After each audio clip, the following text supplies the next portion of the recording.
ಅಕ್ರೆ ಭಾವನವ್ರನ್ನ ಮಾತಾಡ್ಸಿದ್ರಾ? ಮಾತಾಡ್ಸ. ಹೌದಾ? ಏನಾಯ್ತು? ಏನಂದ್ರು? ನೀವೇನಂದ್ರಿ? ಇಷ್ಟು ವರ್ಷ ನಾನು ನಿಮ್ಮನ್ನ ತಪ್ಪು ತಿಳ್ಕೊಂಡ್ಬಿಟ್ಟೆ, ನಿಮಗ್ ತುಂಬಾನೇ ನೋವು ಕೊಟ್ಟೆ. ಆದ್ರೆ ನನ್ನನ್ನು ಕ್ಷಮಿಸಿ.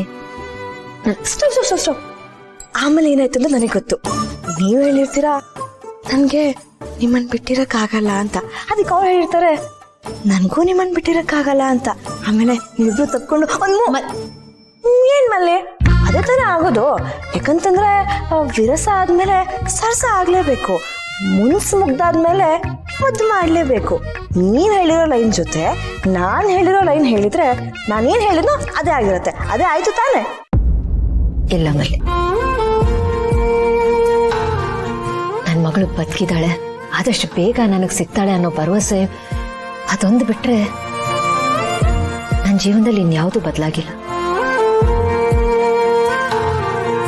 ನಾನು ಗೌತಮ್ ಅವರಿಂದ ದೂರ ಆಗಿದ್ದಕ್ಕೆ ಏನ್ ಕಾರಣ ಅಂತ ನಿನಗೆ ಚೆನ್ನಾಗಿ ಗೊತ್ತು. ಮಗು ಕಾರಣಕ್ಕೆ ನಾವು ದೂರ ಆಗಿಲ್ಲ. ನಾವಿಬ್ರು ಮತ್ತೆ ಒಂದಾದ್ರೆ ಏನಾಗುತ್ತೆ ಅನ್ನೋ ಭಯ, ಆತಂಕ ನನ್ನಲ್ಲಿ ಇನ್ನೂ ಇದೆ.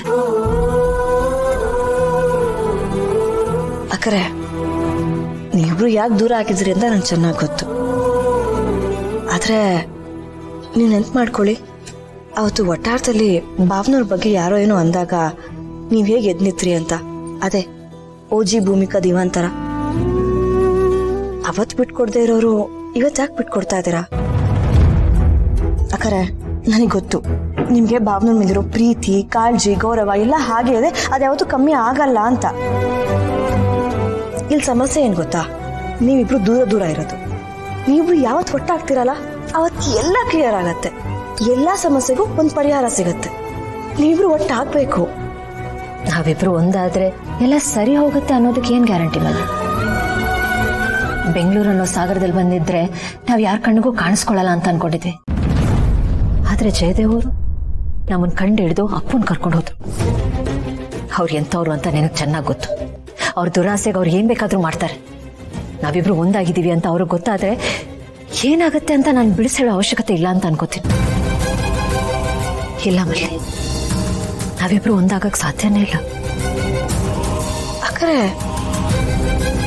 ಆಯ್ತು, ಎಲ್ಲ ಹಳೆ ವಿಷಯನೂ ಬಿಡೋಣ. ನೀವು ಮಗು ಸಿಕ್ಕಿದ್ರೆ ಭಾವನವ್ರನ್ನ ಒಪ್ಕೊಳ್ತೀನಿ ಅಂತ ಅಂದಿದ್ರಿ ತಾನೆ? ಒಪ್ಕೊಳ್ಳೋದಕ್ಕೆ ನಾನು ಅವ್ರನ್ನ ಯಾವತ್ತೂ ಬಿಟ್ಕೊಟ್ಟಿಲ್ಲ ಮಲ್ಲಿ.